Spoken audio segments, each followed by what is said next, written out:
My name is Clara Vanden. I'm 31 years old. And the Tuesday morning I saw my childhood home listed on Zillow was when I finally understood that some people will treat your silence as an absence and your absence as permission. The listing had gone live at 6:14 in the morning. I know because the alert timestamp was still on my phone when I opened it at 7:02, standing in my kitchen in the kind of early morning stillness where everything is ordinary until it isn't. For photos in the preview, the front porch with the green shutters. The kitchen my mother had repainted twice. The backyard where my father had built a pergola over 2 weekends the summer I was 12. List price, $387,000. Agent, Meridian Property Group. Contact, Shane Dollard. There was a detail line in the listing that read, single-family residence, offered by owner representative. I set my coffee down on the counter. I did not call my brother. I went to my desk, opened my document safe, and pulled a single piece of paper, a certified copy of the property deed for 4 Wellbrook Lane, filed with the county recorder's office 11 years prior.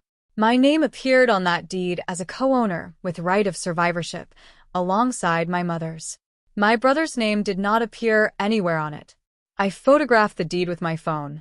I sent it to Shane Dollard at Meridian Property Group with a single line, "Please review the attached before proceeding with this listing. I am a co-owner of this property and have not authorized its sale." Then I made myself a second cup of coffee and drove to work. That was a Tuesday. By noon the listing was down. By Thursday, Shane Dollard had returned neither of my brother's calls nor his texts. By the following Monday, my brother left a voicemail on my phone that lasted 4 minutes and 40 seconds, which I listened to once, noted the contents of, and did not return. What I want to tell you is how we got there. Because the Zillow alert was not the beginning of this story. It was simply the moment when everything my family had assumed about me ran directly into everything I had quietly built without telling them. My parents bought the house on Wellbrook Lane the year before I was born. It was a modest place in a neighborhood that had been working class when they moved in and had become something more complicated by the time I was old enough to notice. Older families holding steady, younger buyers with different incomes coming in, property values doing the slow climb that property values do in places where nothing dramatic has happened, but everything has shifted slightly. My father worked in commercial insurance.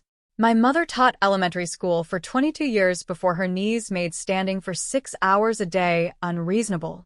My brother, Preston, was 4 years older than me, and from approximately the age of 9 had operated with the conviction of someone who understood how things worked.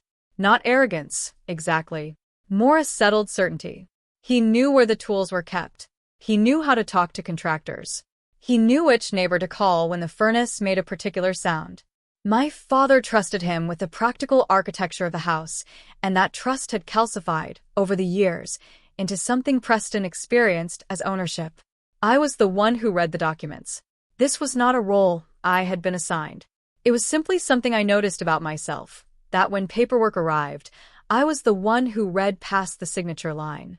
When my parents refinanced the house in the year I turned 19, I was home from my first year of college, and I sat at the kitchen table and read the entire loan modification document while my mother made coffee and my father waited for Preston to arrive to explain what they were signing. Preston arrived, looked at the summary page, and said it looked fine. I had already flagged 2 terms I thought they should ask the loan officer to clarify. My mother asked me to write them down. The loan officer, a man named Gary Esterhoff, adjusted one of the 2 terms when she called. My father, who was not a sentimental man but was a precise one, noticed this. He did not say anything about it for several years. When I was 20, finishing my second year of a real estate management degree, my father called me on a Sunday afternoon and asked if I had time to look at some paperwork. I drove to Wellbrook Lane and sat at the same kitchen table. He slid a folder across to me. Inside was a draft deed amendment, prepared by a notary service. He had, without telling Preston or my mother, gone to have my name added to the deed. I asked him why. He said he had been thinking about it for a while. He said he trusted Preston with the house in the way he trusted Preston with most things that required physical presence and practical action. But he said he had come to believe, watching me at that kitchen table 3 years earlier, that the house needed someone who had read the documents. He said, "Preston will do what's right for Preston. You'll do what's right for the house." I did not know, at 20, how to fully absorb what he was telling me. I understood the legal structure. Co-ownership with right of survivorship meant that if something happened to my mother, the property would pass to me without going through probate, and that any sale or significant decision about the property required my signature. I understood that. What I did not yet understand was the specific shape of the future my father was trying to account for. He was accounting for exactly what happened 11 years later. I signed the amendment. My father had it notarized and filed with the county recorder's office the following week. He told my mother. He did not tell Preston. I should tell you what I did between 20 and 31, because it matters to what came after. I finished my degree and took a position with a property management company called Hartwell Associates, which handled residential and small commercial properties across 3 counties. I started as a leasing coordinator, the person who processes applications, schedules inspections, fields maintenance calls, manages the administrative layer between tenants and owners. It was not glamorous work.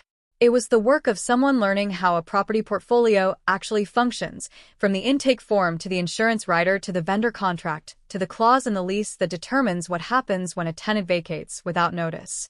I was good at it. Not loudly good. I did not arrive at staff meetings with presentations.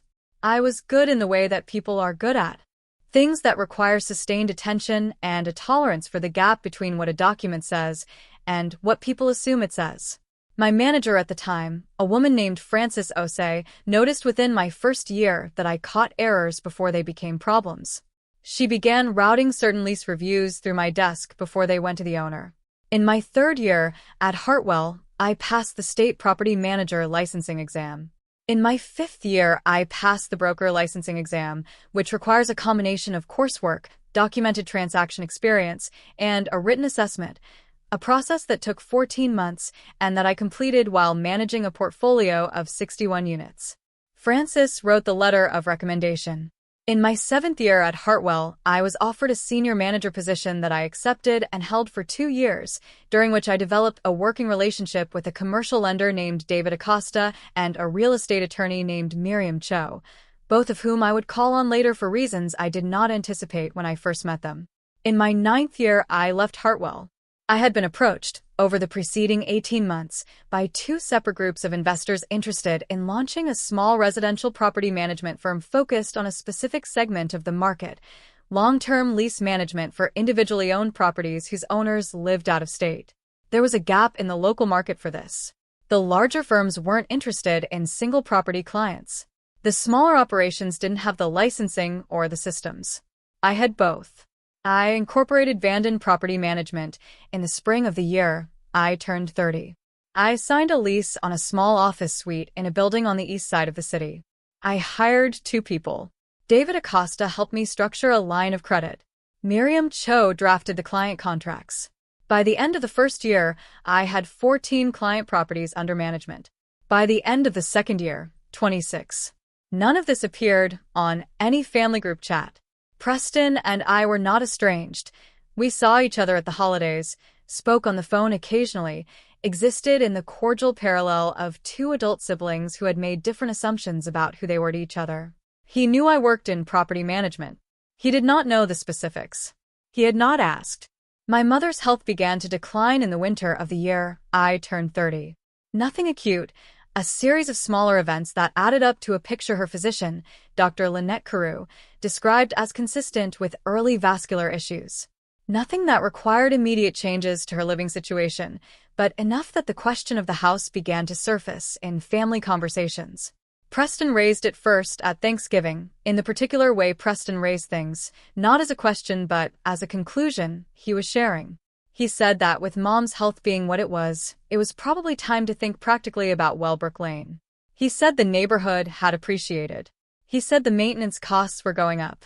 He said he had spoken to someone at a real estate office, not yet a formal conversation, just a preliminary one, and that the timing might be right. My mother said she wasn't ready to make any decisions. Preston said, of course, no pressure, just thinking ahead. I listened to this exchange over the mashed potatoes and said nothing. I knew what my name on the deed meant. I also knew that Preston did not know my name was on the deed, because my father had never told him, and my father had died 4 years earlier of a heart event that gave no warning and no time for the kind of conversation that might have changed what came next. After dinner, I helped my mother wash the dishes. She handed me a serving bowl and said, quietly, that she hoped Preston wouldn't push on the house thing. I said I thought it would be fine. I did not tell her about the deed amendment.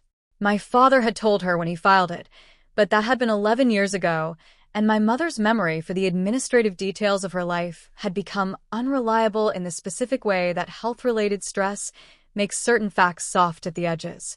She knew I was on the deed in the way she knew her car needed an oil change, a fact she held without weight because she trusted someone else was holding the weight of it. I was holding it. I just hadn't had to use it yet. The listing went live on a Tuesday in March, 11 months after that Thanksgiving. In those 11 months, Preston had accelerated. I understood this later, when I was able to piece together the timeline from various sources, conversations my mother mentioned, a document my mother's neighbor, a retired schoolteacher named Vera Holbrook, described seeing a man in the driveway photographing the exterior of the house. A call my mother told me about, offhandedly, in which Preston had told her the real estate market was peaking and that waiting would cost them. Preston had found a buyer before he found a listing agent.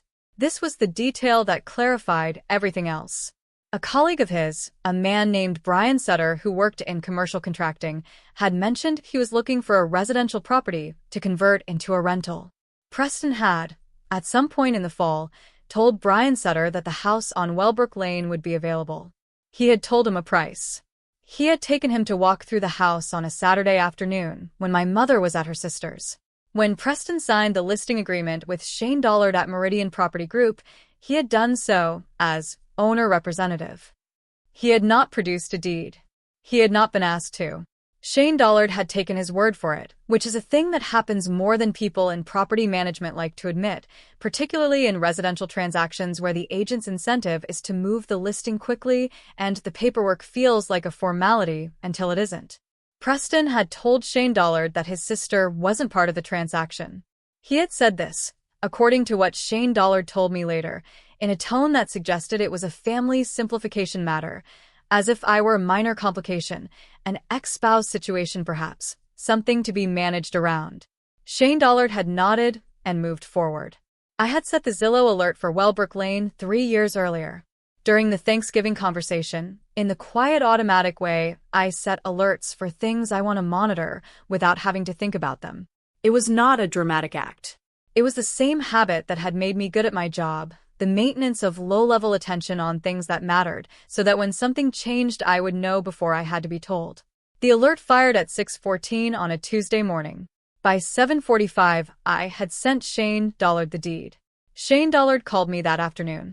He had a careful voice, the voice of a professional who has encountered a situation that his training did not fully cover and is proceeding with deliberate precision. He confirmed he had received the document. He confirmed he had pulled the title record and verified my name. He said he needed to suspend the listing pending clarification of ownership. He said he had left a message for Preston but had not yet reached him. I said that was the appropriate course of action. He asked if I intended to pursue the sale. I said I hadn't decided. I said I would need to be involved in any decision about the property going forward, and that any representation of the property as available for sale without my authorization created a title issue that would complicate any future transaction. He said he understood. He said he was sorry for the confusion. I said I appreciated the call. The listing came down by noon. I know this because a colleague of mine, a property manager named Greta Lund, who monitored several Wellbrook area properties for clients, texted me in the afternoon to ask if I'd seen that a house near my parents' address had been delisted after less than 6 hours. I said I'd seen it. She sent back a single question mark. I didn't respond to that one. Preston's voicemail arrived Thursday evening. 4 minutes and 40 seconds. I will not reconstruct it in full because most of it was not useful information. It was the texture of a person who has encountered a wall where they expected a door, working through the experience in real time. The useful information was this. He had not known my name was on the deed. He had assumed, for 11 years, that the house belonged to our parents jointly and would pass to him as the eldest child in whatever form the estate required. He had not checked. He had not asked. He had proceeded on the assumption that his understanding of the family was the complete picture. The voicemail ended with a question. Why hadn't I told him? I listened to it once. I thought about the question. I thought about it for several days, actually, in the background of ordinary work, between client calls and lease reviews and a vendor negotiation that required my full attention. I thought about what I would have said if I had known, at 20, that Preston would one day list our parents' house without calling me. I thought about whether telling him would have changed anything or simply moved the wall to a different location. I called my mother instead of calling Preston. She already knew about the listing. Preston had told her it was a preliminary step, exploratory, nothing finalized. She had not been shown the listing agreement. She did not know her signature would have been required, or that mine would have been required, or that the transaction had collapsed at the title level rather than because anyone had changed their mind. I explained it to her simply. I told her that my name was on the deed, that this had been the case since I was 20, and that Dad had arranged it. I told her that the listing had been suspended because Shane Dollard had found my name on the title record. I told her that nothing could happen with the house without both of us agreeing to it. My mother was quiet for a moment. Then she said, "Your father knew." I said yes. She said, "He didn't tell Preston." I said no. She was quiet again. Outside her kitchen window, she told me this later, not then. The neighbors across the street were moving a piece of furniture through their front door. Two people angling something large and awkward through a frame that was slightly too narrow for it. She watched them until they got it through. Then she said she didn't want to sell the house. I said that was her decision to make. She said she wanted to stay on Wellbrook Lane for as long as she could manage it. I said I would make sure that was possible. I called Miriam Cho the following week. I asked her to review the deed and advise me on the family's options going forward. Not because I intended to use legal process against Preston, but because I wanted to understand exactly what the structure was before I had any further conversations. Miriam was thorough. She confirmed that as co-owner with right of survivorship, I held a veto on any sale. She confirmed that Preston's signing of the listing agreement as owner representative without authority to do so was a misrepresentation to the listing agent, though not one that had resulted in a completed transaction. She said that if I wanted to formalize the ownership structure going forward, to make it explicitly clear to all parties that no transaction could proceed without my signature, I could file a statement with the county recorder's office that would appear on any future title search. I asked her to prepare the filing. It was recorded with the county recorder's office on a Thursday in April. The filing cost $47. It took 11 minutes at the counter. I did not speak to Preston for 4 months. This was not a dramatic decision. It was simply that there was nothing to say that the deed did not already say more clearly. He had treated my silence as absence and my absence as permission. I had learned at 31 that the correction to that pattern was not a conversation, it was documentation. In those 4 months, the consequence of what Preston had set in motion continued to develop in ways that had nothing to do with me. Brian Sutter, the colleague to whom Preston had promised a property, had begun making plans. He had spoken to a contractor. He had, according to what I was told later by someone who knew them both, turned down another property opportunity on the assumption that Wellbrook Lane was coming. When the deal collapsed, Brian Sutter absorbed that information and moved on. He did not hold it against Preston in any explicit way. He simply stopped returning Preston's calls about a subsequent business opportunity they had discussed, a contracting referral that Preston had been counting on.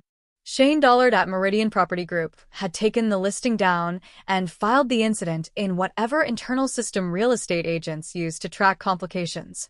He did not blacklist Preston formally. He simply did not take his calls. When Preston reached out 3 months later about a different property, a duplex he was considering listing for a friend, Shane Dollard referred him to another agent at a competing firm. The ripple from a transaction that never happened. Preston's wife, a woman named Audra, who I had always found practical and clear-eyed, called me 2 months after the listing came down. She did not address what had happened directly. She asked how my mother was doing. She asked how work was going. At the end of the call, she said, quietly, that she thought Preston should have called me before any of it happened. She said she had told him so. She said she was sorry it had gone the way it did. I said I appreciated her calling. That was the only apology I received. It was not from Preston.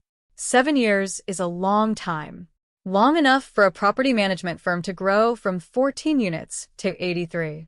Long enough for a commercial office to expand into a second suite in the same building.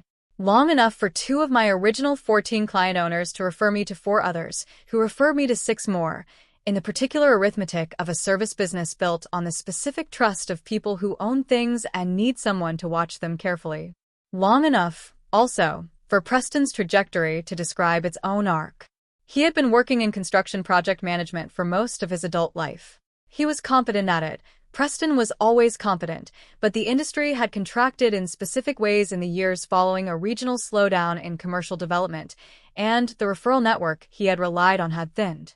Brian Sutter's distance had been one data point in a longer pattern. He sent me a professional inquiry through my firm's website in the spring of the year I turned 38. A formal application for an open property coordinator position I had posted. His name at the top. His work history below. A cover letter that was professional in tone and gave no indication that the applicant and the firm owner shared a last name or a childhood home. I read the application twice. My office manager at the time, a precise woman named Keiko Morrow, had filtered the applications before they reached me. She had flagged Preston's because the last name matched mine. She set it on my desk with a yellow sticky note that said only, "Related?" I wrote back, "Yes." Process it normally. He was interviewed by Keiko first, then by me. I ran the interview the way I ran all interviews, with the questions I used for every candidate, in the same order, in the same conference room. Preston answered them competently. He had relevant experience. He had managed timelines, coordinated vendors, handled client communication under pressure. The skills transferred. At the end of the interview, I asked if he had any questions about the firm. He looked at the table for a moment. Then he said, "How long have you been running this?" I said 7 years. He nodded. He said it was a good operation. I said thank you. He said he supposed he should have asked more questions over the years about what I was doing. I said it hadn't come up. He said he knew. That was the whole of it. No reconstruction of what had happened. No formal accounting. Just the specific weight of a person who has arrived somewhere and understands, without being told, the distance between where they expected to find themselves and where they actually are. I offered him the position. He accepted it. He has worked for Vanden Property Management for 3 years. He is good at the parts of the job that require physical presence and practical action. He coordinates vendors. He manages inspection schedules. He handles the maintenance calls that come in after hours with the settled competence of someone who always knew where the tools were. I review the leases. My mother is still on Welbrook Lane. Dr. Carew has managed her vascular situation carefully, medication adjustments, quarterly monitoring, a set of modifications to the house that made the ground floor more navigable. A part-time support worker named Delphine comes 3 mornings a week. The house is maintained. The taxes are current. The pergola my father built is still standing, though it needed new crossbeams 2 summers ago, which Preston installed on a Saturday afternoon without being asked. I drove by afterward. I parked in front for a moment and looked at the new wood against the old, the way it was slightly brighter, not yet weathered to match. Then I drove home. The house on Welbrook Lane is not for sale. There is a particular kind of assumption that forms inside families, not malicious exactly, but total. The assumption that the map you have of a person is the complete map. That silence means nothing is there. That the person who reads the documents is interchangeable with the person who doesn't. That because you have always been the one who knew where things were, you are therefore the one who owns them. My father understood something about the difference between knowing where things are and knowing what they mean. He drove to a notary's office and filed a deed amendment and said almost nothing about it for the rest of his life. He did not need me to announce what I knew. He needed the record to exist. The record existed. It was there on a Tuesday morning at 6:14, waiting inside a Zillow alert, as patient and specific as the day it was filed. What you know does not require an audience to be true. What is documented does not require permission to be effective. The protection that matters is the one that is already in place, not the one you are still planning to announce. I think about the Tuesday morning sometimes. Not often. I think about the 11 minutes it took to stand at the county recorder's counter after I spoke to Miriam Cho. About the $47 filing fee. About how the most significant boundary in my adult life cost $47.11 and had been set, quietly, by my father, 11 years before I needed it. You don't have to be loud to be in the room. You have to be on the document. Here is what I want to ask you, and I'm asking specifically. When Shane Dollard pulled that title record and found my name listed first, in that moment, before he called me, before he called Preston, before the listing came down, which one of us do you think he called first? And does it change anything about how you think about documentation, about the records that exist quietly in your own life, to know that the answer is me? If this story landed for you, there are others here that follow the same thread, the quiet record, the patient document, the thing that was always in place. Subscribe so you don't miss what comes next. And if you know someone who has been treated as if their silence was the same thing as their absence, send this to them. The record exists whether or not the room has read it.